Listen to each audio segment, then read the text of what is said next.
আসসালামু আলাইকুম। কেমন আছেন সবাই? আশা করি ভালোই আছেন।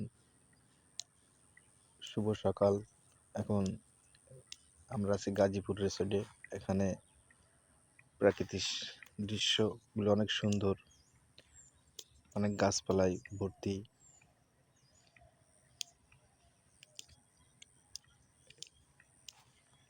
গাছগুলো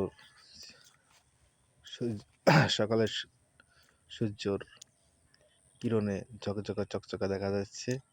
সবাই দোয়া করবেন ভালো ভালো ভিডিও বানাই আপনাদেরকে দেখানোর জন্য।